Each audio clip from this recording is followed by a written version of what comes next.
football is only going to continue to grow. So very, very excited for that in the future. But for now, we'll skip ahead to the NFL. We also had a great weekend in the NFL. We're going to go ahead and skip ahead to our My Back Hurts segment of the week. Every week, we pick our player who absolutely carried their teams to victory.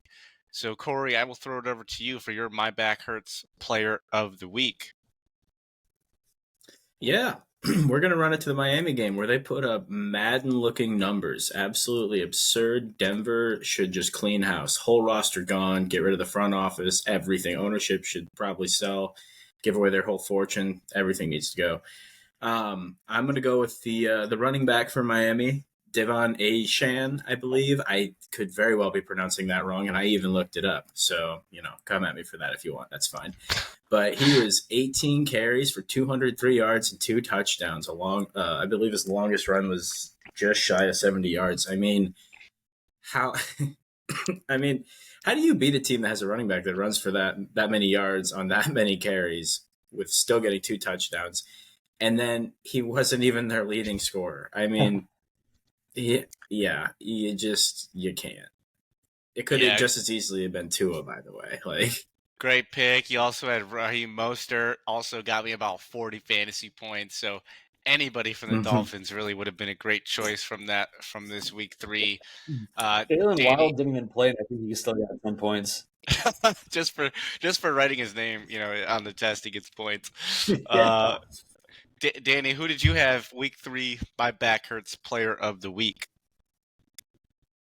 So I'm staying in the Conference of Champions. There's a lot of firepower in this conference. Last week, I talked about Michael Penix Jr. in Washington putting up big numbers. I'm going with Washington State, going Cam Ward, over 400 yards, 4 touchdowns in a rivalry game against Oregon State, the future remaining members of the Pac-12 or Pac-2.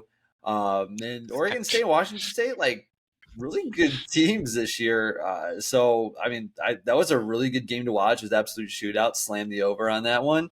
It easily cleared.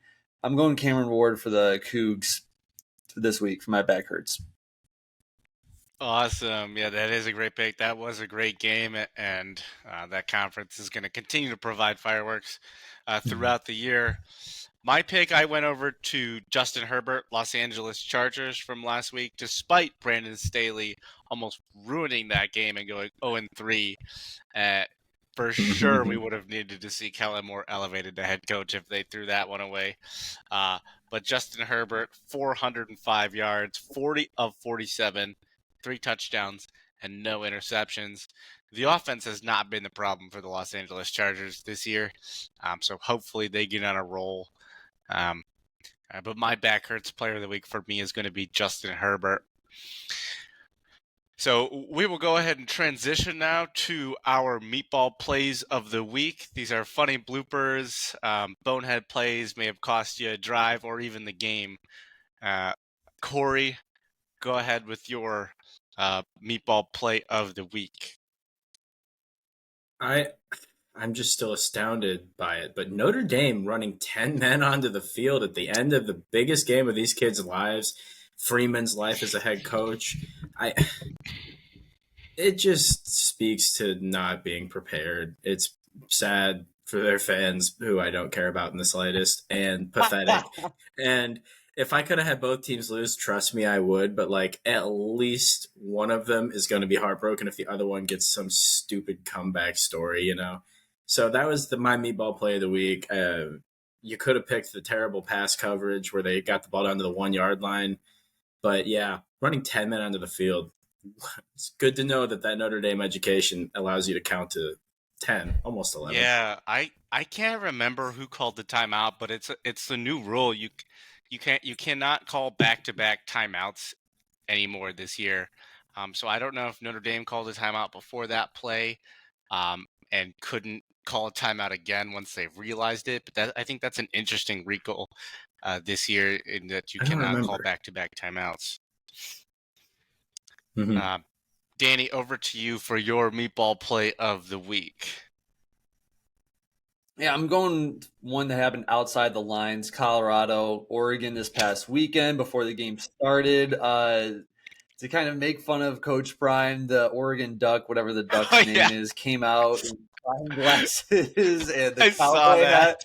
And then he did something, and the head fell off, and he was just looked like he had his pants fell down. He didn't know what to do, and so he just sprinted like 40 yards back into the stadium with his head just laying on the ground. And it looked like he just like pooped his pants or something, and he was just embarrassed, and that's how he Oh, waddled he had a Paul back Pierce into the locker moment.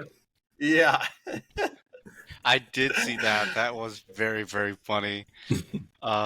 Yeah, that's a good one. I like that one. Mine, I'm actually going to throw it back to week 1 in the NFL because I just saw that this happened, but Hayden Hurst actually caught Bryce Young's first touchdown pass, and then he threw it into the stands. He ended up having to tweet out. They had to go get the ball because he just tweets out, "Sorry guys, yes, I did black out and throw his first touchdown into the stands. Everybody calm down. We went and got it. Like he just like chucked it into like." Oh, that was pretty funny. So, Don't they get fined for that too when they throw the Oh, ball in the yeah. stands? yeah, So he yeah, looks dumb and he's losing money. Just L's on L's. yeah. So that was pretty funny. So that wraps up as always our meatball plays of the week, just bloopers from the sports weekend.